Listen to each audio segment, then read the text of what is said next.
Saudara dan saudari terkasih, Injil kita hari ini diambil dari Injil Yohanes bab 15 ayat 26 sampai 27, dilanjutkan bab 16 ayat 12 sampai 15.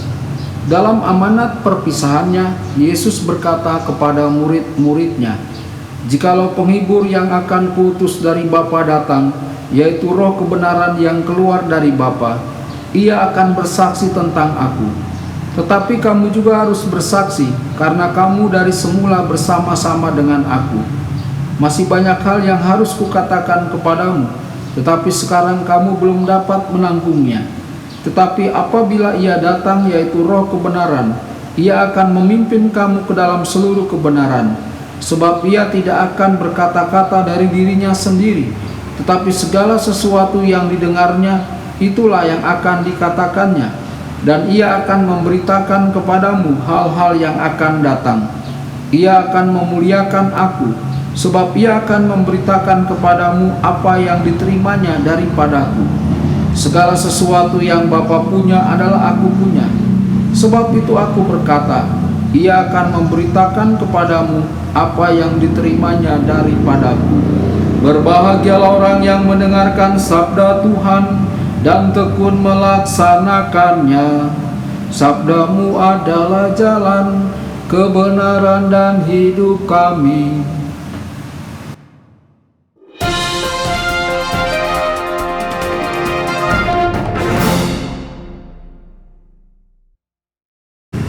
Saudara dan saudari terkasih dimanapun Anda berada, jumpa lagi dengan saya Romo Tedens dalam saluran Warta Kabar Sukacita.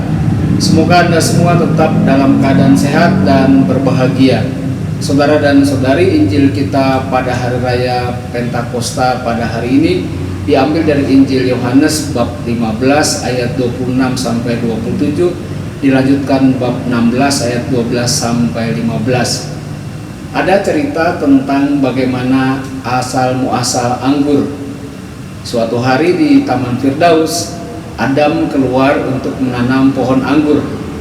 Iblis, ular purba, mendekati Adam dan bertanya, "Apa yang kamu tanam?" Adam menjawab, "Saya menanam pohon anggur." "Apa itu?" Iblis bertanya lagi. Lalu Adam menjawab, "Pohon anggur adalah pohon yang menghasilkan buah yang disebut anggur. Ini dibuat menjadi anggur sehingga saya bisa meminumnya dan membuat hidup lebih hidup dan menyenangkan." Malam itu saat Adam tertidur, iblis datang dan menuangkan darah anak domba ke tanaman. Malam berikutnya dia datang lagi dan menuangkan darah singa.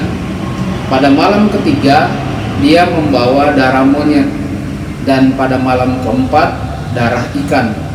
Itulah sebabnya ketika seorang pria meminum anggur, pipinya menjadi merah dan dia memberikan senyuman yang lembut dan manis seperti anak domba. Saat dia minum 3 atau 4 gelas anggur lagi, suaranya menjadi lebih keras. Dia mulai mengeram seperti singa.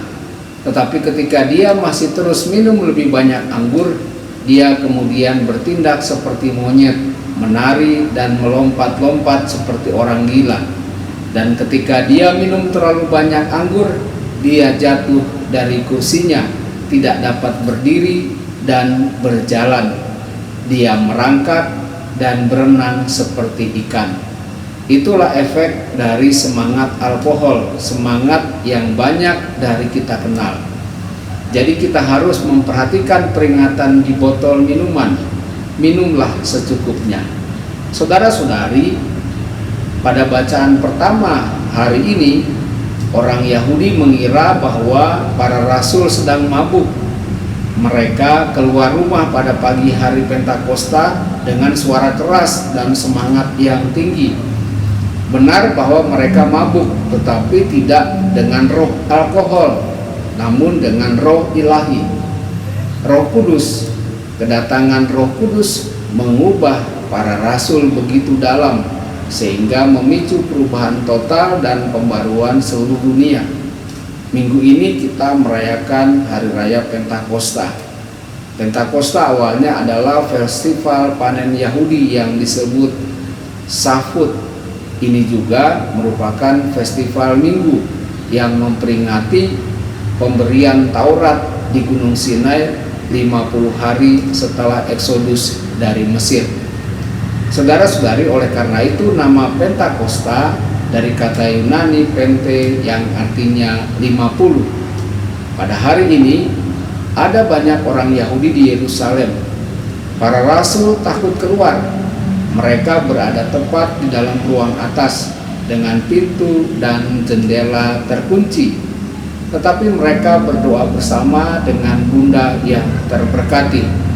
Lalu tiba-tiba entah dari mana mereka mendengar desiran angin yang kencang dan lidah api melayang di atas kepala mereka masing-masing. Itu adalah Roh Kudus yang turun ke atas mereka seperti yang Yesus janjikan. Ini tiba-tiba mengubah segalanya. Para rasul tidak lagi takut dan penakut. Mereka bergegas keluar rumah dan mulai memberitakan dengan lantang pesan dari Tuhan yang bangkit. Orang-orang yang mendengarnya sangat heran bahwa meskipun mereka berasal dari tempat yang berbeda dan bahasa yang berbeda, mereka mengerti dengan jelas apa yang dikatakan oleh para rasul. Peristiwa ini merupakan fenomena yang luar biasa, sehingga Pentakosta dikenal sebagai pesta kedatangan Roh Kudus atas para rasul. Memang Pentakosta adalah peristiwa yang sangat penting dalam kehidupan gereja. Meskipun lahir dari sisi juru selamat kita di kayu salib seperti Hawa baru, ibu dari semua yang hidup, saudara-saudari, dia belum dikenal dunia karena para murid masih bersembunyi dalam satu ruangan.